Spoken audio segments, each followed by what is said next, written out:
And it's finally over. Shohei Ohtani, as of his Instagram, and Jeff Passan, it looks like, he is signing with the Los Angeles Dodgers out of all teams, which makes sense because he would like to stay a little bit closer to home.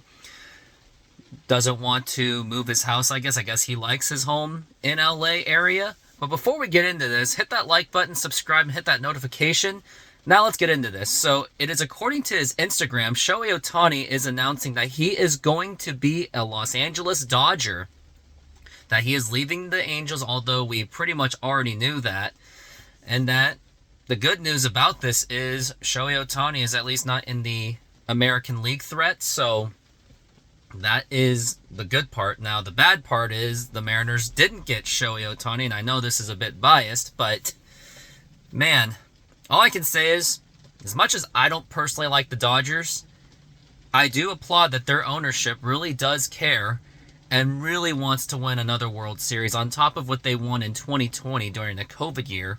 It proves that they are not content. They are willing to spend the money and do whatever it takes to win another championship, since the Dodgers have been having their problems since that 2020 season. Now, it's going to be 10 years, $700 million. They spent the money. Looks like the Dodgers are going to be a force to be reckoned with to compete against for the World Series and in the National League, since he got a big bat. And finally, he's going to get an opportunity to compete for the playoffs. Now, as for the Mariners, I got to say this.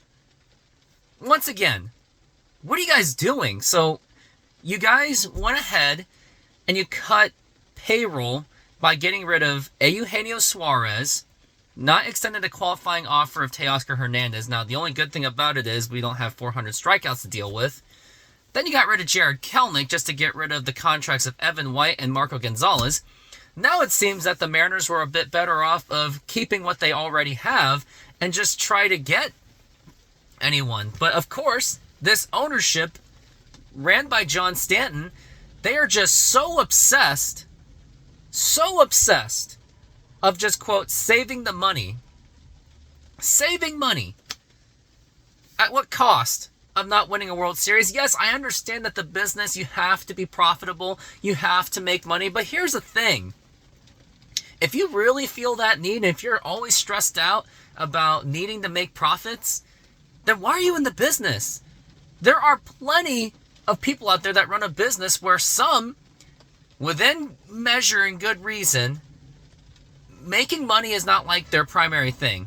Like Jeff Bezos, he's willing to dang every bit of consequences, even to risk failure, in order to make his product much better. But John Stanton, he doesn't do that. He just plays it safe. And yeah, there's some claims that he doesn't have the money. Then he shouldn't be in the business. Sell the team. Sell the team to someone that actually does care and actually does want to build a winning product. John Stanton has continued to prove that he does not want to spend any money, put any investment. And no, Julio does not count because it was a 10-year contract. Yeah, it was a 10-year contract that was not even a fully guaranteed contract. It was up to 14. Yes, you gave the money to Castillo, but that was just hometown discount things. And here's the thing, like, the window of the Mariners is severely running out. Much lesser than you think. Cal Raleigh's got a contract coming up within the next 5 years. Then Logan Gilbert. So if you really think about it, their window of time is really just 3 years, because don't forget, there's going to be some players that may have some backloaded contracts where you may pay a little bit more in the future. And now you're going to be left with nothing to spend as much as you claim. But even then, there are owners out there that are willing to lose the money. And for most baseball owners, owning a baseball team is not even their first source of income. Like, their first source of income is what got them to afford to buy a baseball team and operate it. Like, the sports business is just not a money-making thing. But man, for the Mariners, I really hope that they get at least Blake Snell, or at least try to make a run for Cody Bellinger, because it didn't look like the Mariners were serious at making an offer. They offered that 1 year, $65 million. Now that seems like that is now in the toilet. And now look where we are. We don't have a third baseman. Second base is very questionable. You got 2 holes in the outfield unless Canzone and Marlowe could be the next guys, but I don't see that happening. Canzone's a bit too raw. Same with Marlowe. He just doesn't seem like he's more like a quadruple A player.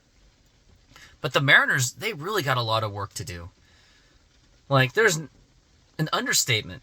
And as of now, if this team stood pat for the rest of the offseason, they won't even break 80 wins. Like, I'm sorry. They're not even going to break 80 wins with that very subpar offense that they do have. Yes, they have some decent starting pitching, and yes, they have a decent bullpen. But with that lackluster offense, that team is not going anywhere. So I don't know. I don't know where to go from here. Hopefully Jerry Dipoto has a plan, but it seems like he's very limited on the amount of resources that he really does have under the cheap John Stanton. And let me say this again. It just speaks pure hypocrisy that during the contending years of the 1990s and now, they always claim that they don't have money to spend.